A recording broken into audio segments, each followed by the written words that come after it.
Kamusta mga idol? PBA update muna tayo. Dalawang bagong mukha na naman ang posibleng makita natin sa Barangay Ginebra sa mga susunod na araw. Matapos magka-interes na kuhanin si David Murrell mula sa Magnolia, target naman ng Gin Kings na makuha ang former DLSU superstar na si Shawnee Winston mula sa Converge. Ganito katindi ang pangangailangan ng koponan matapos ngang ma-injury ang kanilang superstar na si Jamie Malonzo na inaasahang mawawala sa koponan ng 6 hanggang 8 linggo mga idol. Ayon sa balita, willing naman ibigay ng Converge ang kanilang rookie point guard basta ang kapalit ay kaparehas ng value ng kanilang player. Si Winston ay 9th overall pick nung nakaraang PBA draft. Sa makatuwid, medyo mataas ang halaga na hinihingi ng Converge sa Ginebra. Kilala naman natin kung paano makipag-trade ang SMC sa mga independent teams. Sa mga nakalipas na taon, puro magagaling na player ang sinusungkit nila kapalit ng mga bench player nila mga idol. Pero sa pagkakataong ito, hindi papayag ang Converge na bigyan sila ng isang manlalaro na hindi naman nila masyadong mapapakinabangan. Alam naman natin na may plano ang koponan na magpalakas ng lineup next season, kaya sila nagtangking ngayong taon. Ayon sa balita, kaya nagka-interes ang Ginebra kay Winston, ay dahil gusto nilang pagtibayin pa ang kanilang tsansa na makuha ang korona ng All-Filipino Cup Conference.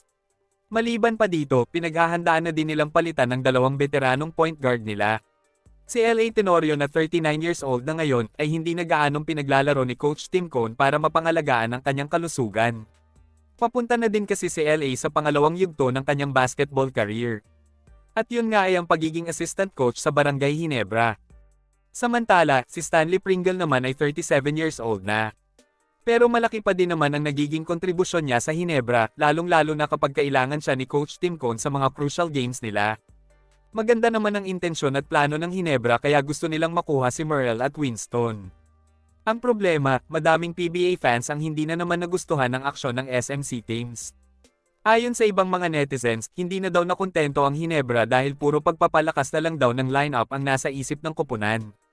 Halos puro SMC teams na lang daw ang napapanood nila sa PBA Finals kaya nawawala na daw ng ganang manood ang mga tao sa kanilang liga. Kung mapapansin din natin, kahit ang mga laro ng Ginebra sa elimination round ay hindi na din dinadayo ng mga manunood. Dahil alam nila na makakapasok din ang koponan sa finals. Ganito na ngayon ang mindset ng mga PBA fans mga idol.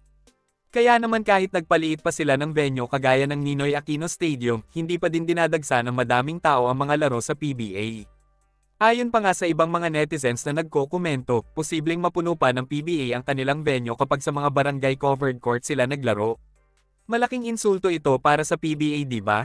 Masyado na daw kasing na-overpower ng SMC teams ang liga mga idol. Maliban pa dito, wala na din pakialam si Commissioner Willie Marshall sa mga suggestion ng ibang mga sports analyst kung papaano maibabalik ang sigla ng liga. Hanggang dito na lang muna mga idol. Maraming salamat sa panonood. Kita-kits ulit tayo sa videos na aking ipapalabas patungkol sa basketball. Kung bago ka pa lang sa channel ko, please consider to subscribe at huwag kalimutan pindutin ang like at notification bell button para updated ka sa videos na aking ipapalabas. Salamat mga idol!